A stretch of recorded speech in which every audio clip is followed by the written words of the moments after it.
Well, I had my interview with Ford today. I'm having a hard time getting my hair right, and I feel like my tie knot is all weird. Good enough.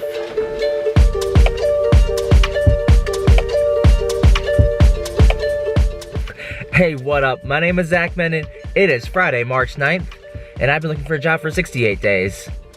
So I just rode up to the Ford Talent Center up in Dearborn, Michigan for my interview.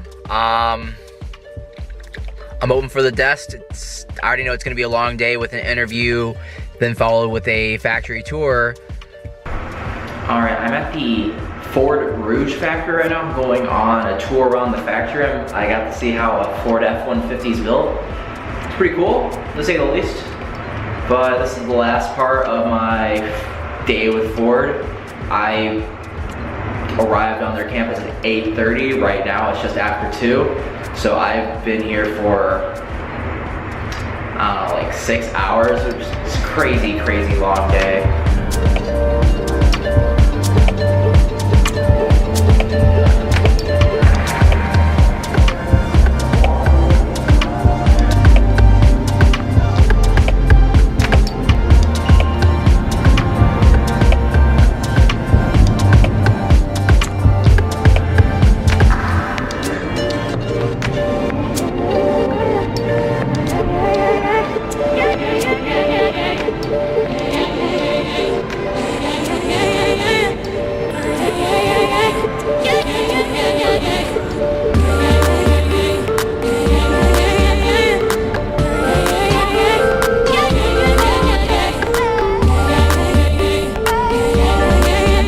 So my interview with Ford's all complete.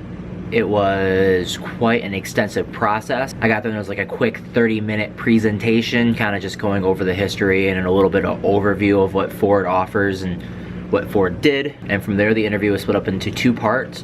One being a traditional interview where you just ask some situational behavioral questions, and then the other part being a simulated role play. So I started off with the role play first, and then my latter end was the panel interview. I had to interview with 3 different people, and they each asked their own questions, and every question was like 4 to 5, 6 different parts. So I wasn't just answering 9 questions, I was answering like 30 questions overall.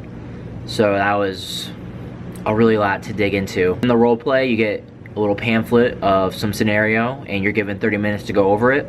And then the recruiter comes in and you do the simulation with him. He pretends to be the buyer in the scenario, and you just kind of go over the needs that are presented in the pamphlet and how to address it and things like that. So you're graded on pretty much, I guess, how well you did in the role play.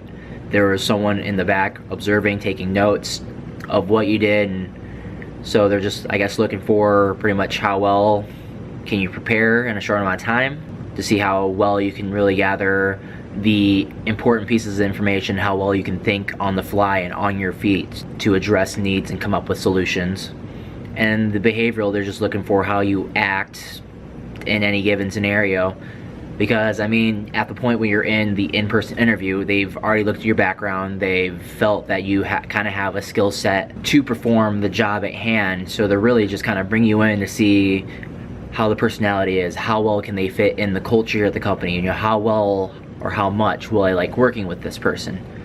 So really that's a big thing to take into interviews. You want to go in being a great person with a great personality, because you can train like any procedure, any process, teach any product, but you can't teach behavior. You can't really teach a personality. It's kind of, you kind of have it, and whether you're not to know to move around your personality is on you, and that's not something that people try to change and teach. But yeah, I was there from 8:30 to 2:30, crazy long 6-hour day, and then I had a 1-hour drive there and back. So with the driving, 8 hours total. I'll find out in about 3 to 4 weeks. Wish it was a little bit sooner because I have an offer dangled in front of my face from Total Quality Logistics. Yeah, I'd like to know what's, you know, presented in front of me sooner than later, so I can make the most informed decision for my future. And on my drive back down from Detroit, I got a phone call from Chamberlain. Looks like I'm gonna have my phone interview Monday. And the company I applied today was the Greenwich Capital Group. Greenwich Capital Group? Not sure on the pronunciation fully, but I applied for the position of marketing coordinator. But yeah, this is all I really have this Friday, and this has been day 68.